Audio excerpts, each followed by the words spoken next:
All right, in a similar vein to last week's video where I did sci-fi snubs from the Goodreads Choice Awards, which again was not based off any sort of data analysis or anything like that. It was more me just bemoaning the fact that Goodreads loves literary sci-fi more than the average person does.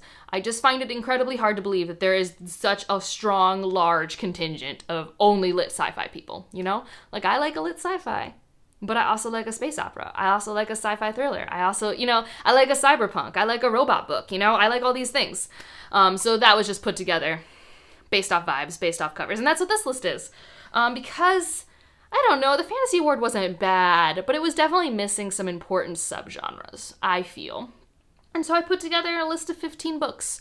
And a lot of these are sequels because, again, it's genre fiction. We should be allowed sequels. I don't know why only young adult fantasy is allowed to have sequels. Like, I just don't.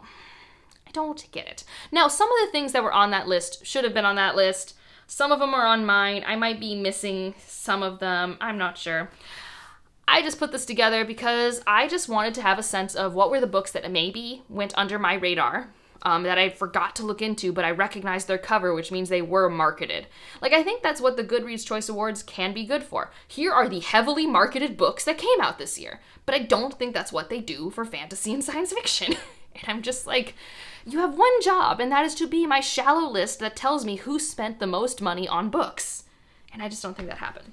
So let's start with The Familiar by Leigh Bardugo, which I think, unfortunately, will probably be the winner. It's either this or T.J. Klune. It might be T.J. Klune. Both of those authors are, they win. They win a lot.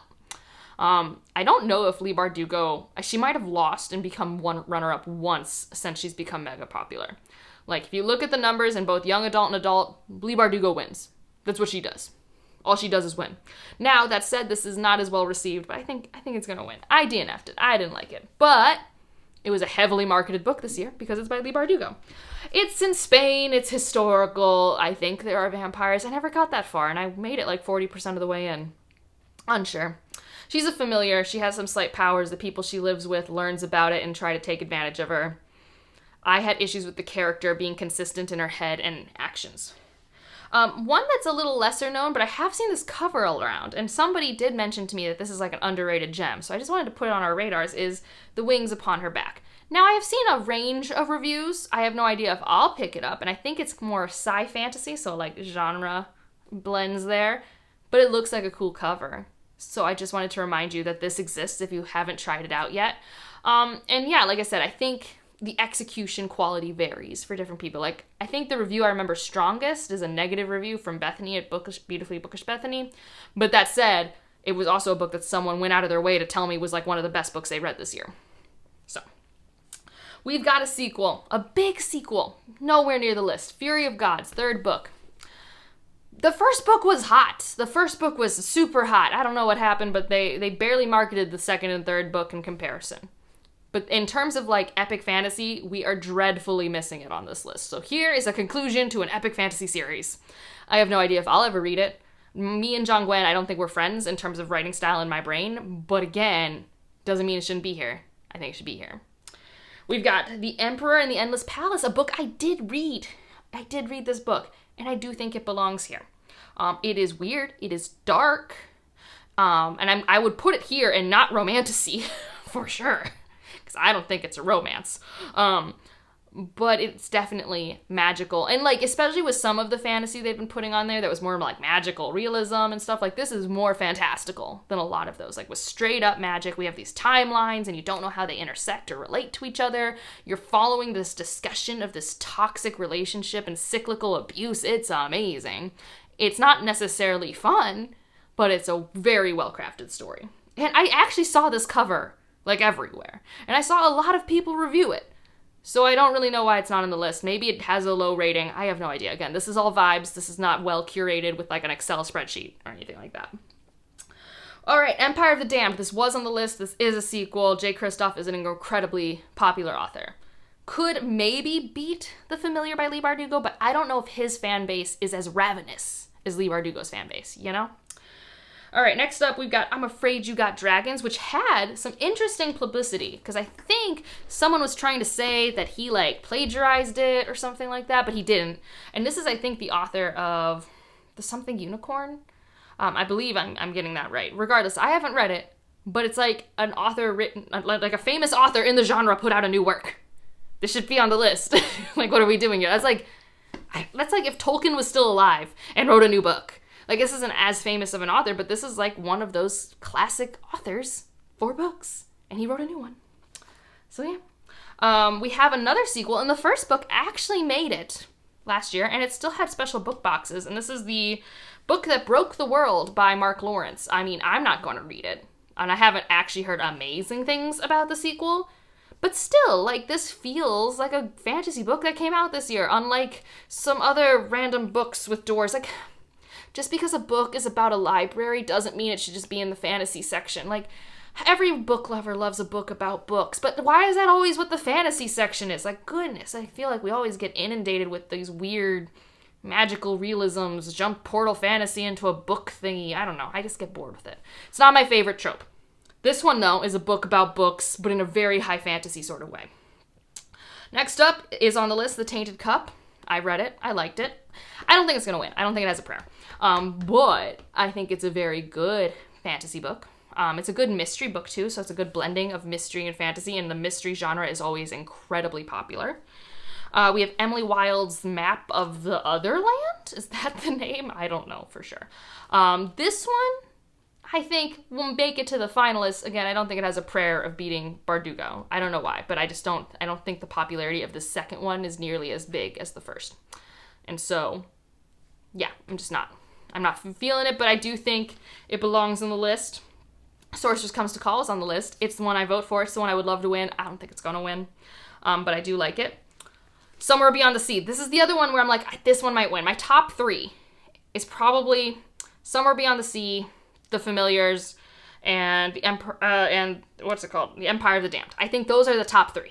We'll see if I'm right. But I think those are the top 3. I think this is a sequel to The House in the Cerulean Sea, which was a book world darling. Like, I don't even want to say just booktube, book talk, book Twitter, book everything. To the point where it became so popular, it had to fall because of reasonable controversy around an interview he had.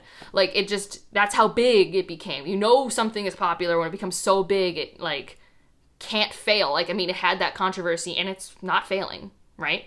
And, like, it's a nuanced conversation, but still, I just remember the whole arc of everyone loving it, and then everyone, like, kind of backpedaling their opinions based off the revelation. I never really loved the book. Like, it was fine. I'm not like, I'm not above it all. It's just more like, I am allergic to cozy things for some reason, and therefore I didn't love it as much as everyone else. All right, we've got, this one I was shocked at, because actually it has the numbers. I think I looked at the numbers and looked at the rating. Mirrored Heavens by Rebecca, like, Roanhorse. Like, this is the 3rd book in a series where the first book was incredibly well marketed and popular. And for people who've read it, I think they've largely been okay with the ending. I'm probably not going to, because I didn't hear enough improvement from what I read in the first book to, like, give it a go. But still, look at this cover. It's so pretty. And like I said, I think it's, for fantasy numbers, been relatively well read and well rated. I don't know why it's not here. I think it should be. And then a sequel that I think actually performs better than BookTube talks about is Sunbringer. This is the 2nd book, and I forget, is the first book Sun Eater? I can't even remember. I haven't read either of these. I've just seen so many mixed things. Like, I have no idea if I would like it or not. I think it gets alluded to being compared to The Witcher, but not in the ways that I like The Witcher, so I get concerned. If you finish this duology and you think I would like it based off my tastes and your tastes, like where we align in that Venn diagram, tell me, let me know. But I do think, like, this was in book boxes. I saw this cover around. It should be here. It should. Another one that's like, here's an epic fantasy. Why? They're allergic to epic fantasy. I don't know why. Who knows? But we've got The Sky on Fire by Jen Lyons, which, yes, I don't think is as good as The Chorus of Dragons. Like, but The Chorus of Dragons is, like, near perfection for me. But it's really fun. It's a fun adventure romp.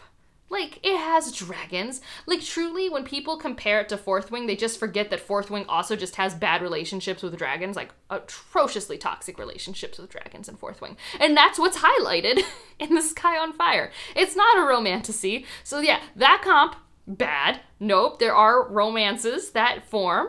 But it's definitely mostly fade to black with some mild tension, and it's definitely like the sub B to C plot. The sub A plot is heist.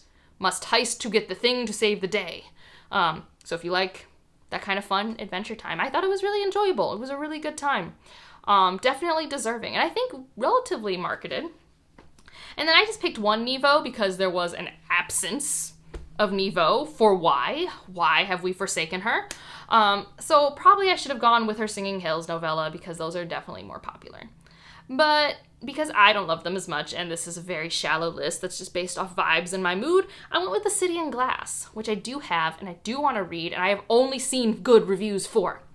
Oh, and I want to read it so bad. I've seen it in the bookstore twice now, and I have almost bought it both times. I'm this close. Now, I just have an e-arc, and I'm like, you can buy it, Angela, if you read it and know you like it, right? Like a reasonable person. So yeah, those are just some books where I was just like, what are we doing? Like, there's just random, like, I mean, I guess it makes sense that a book in, like, what's it called? The Discovery of Witches series continuation, which, did anyone even know it was still going on? Like, I know I've never read it, so I'm not in the know. But also, the new cover for the newest book doesn't even look like the other covers. Like, I didn't even notice that was part of that series because the cover's so different. So it's like, yeah, maybe that should be there because Discovery of Witches is an incredibly mainstream popular series, especially with a TV show. But also, if you're going to do urban stuff, if you're going to do magical realism stuff, you need to also do high epic stuff. And I think that's what we were really missing. Another one that I cautiously think's okay on the list, having read it now, is Warm Hands of Ghosts. I didn't put it on my list originally because that felt just like too historical fiction fantasy, and I'm still kind of leaning that way, but it's definitely more supernatural. And it's definitely not scary enough necessarily to be a horror, although it's exciting me like horror reads do, so take that how you will. But it's just like, let there be secondary world high epic fantasy on the Goodreads Choice Award list. Like, I don't get why we are adverse to this. People like it. It makes plenty of money. Like, and if they don't, like, I just think Goodreads sometimes loses the plot when it comes to genre fiction, as I have said. But that's it. That's it for my Goodreads tangents. I'm sure the finalists will be out. They might already be out by the time you're seeing this video because they've been weird in posting them ahead of time. But we'll see what happens to them. And we'll see if next year the books hit a little different, hit a little better. Because I feel like we have been having a weird couple years of publishing. Not bad, but I feel like there hasn't been like that excitement like we had a couple years ago, like where we had a lot of heavy hitters all at once. And maybe they're just all getting ready to come out. Maybe we're just going to hit that critical point. Or maybe we have a problem with developmental editing. I don't know. I have no idea. If you have theories, feel free to comment them down below. And if you just want to leave an emoji to let me know you're here, just like with the sci-fi video, leave me your favorite fantasy trope emoji. I think that would be very fun to see. I really liked seeing how creative people got into sci-fi. Someone who likes climate sci-fi used a little plant. And I was like, that's cool. No one else did that, but that was very cool. Anyways, like if you liked it, subscribe if you want to, and I'll see you in the next one. Bye.